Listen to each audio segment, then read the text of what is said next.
Hello मंडळी, तर माझं नाव दिव्या आहे आणि हा माझा पहिला मिनी ब्लॉग आहे. Welcome to my channel. तर मी सकाळी उठले, फ्रेश वगैरे झाले, लगेच गरम पाणी करायला घेतलं. गरम पाणी उठल्यावर प्यायला पाहिजे.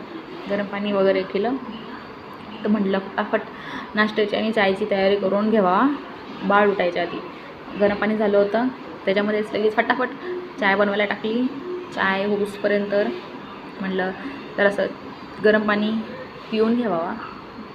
त्याच्यानंतर लगेच डोसा बनवायचा तयारीला लागले. डोसा वगैरे बनवून घेऊया म्हटलं फटाफट.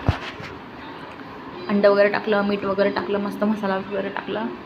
डोशाचा बॅटर चांगला रेडी केलं. मस्त गरम गरम तव्यावर अन्नामध्ये मस्त गोल गोल डोसा टाकला. थोडासा तिखट केला, मस्त डोसा फ्लिप वगैरे केला. त्याच्यामध्ये लगेच चाय झाली होती, त्याच्यामध्ये दूध टाकून घेतलं. दूध वगैरे टाकलं, चाय रेडी झाली, डोसा रेडी झाला. म्हटलं फटाफट नाश्ता करून घ्यावा. आणि नाश्ता विदाऊट लाफ्टर शेफ लावलं, नाश्ता केला. नाश्ता करता करत मला आवाज आला की माझा टकू उठला आहे. मग टकू पैशी गेली, त्याला थोडंसं कडल वगैरे केलं, त्याच्याशी थोडीशी मस्ती केली आणि लगेच त्याला एस्थेटिक वाटण्यासाठी जरासे कटन वगैरे खुलले एस्थेटिक लुकमध्ये. तो पण सकाळी उठल्यावर मी पण त्याला गरम पाणी देते.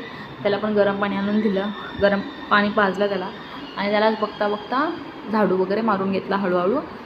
अजून खूप कामं पेंडिंग होती, पण तो काय ऐकत नव्हता. अखेर शेवटी त्याला घेऊनच कामं करायला लागली. तर हा माझा पहिला मिनी ब्लॉग होता. तर सपोर्ट करा, शेअर करा, लाईक करा, कमेंट करा तुम्हाला कसं वाटलं आणि थँक्यू फॉर वॉचिंग.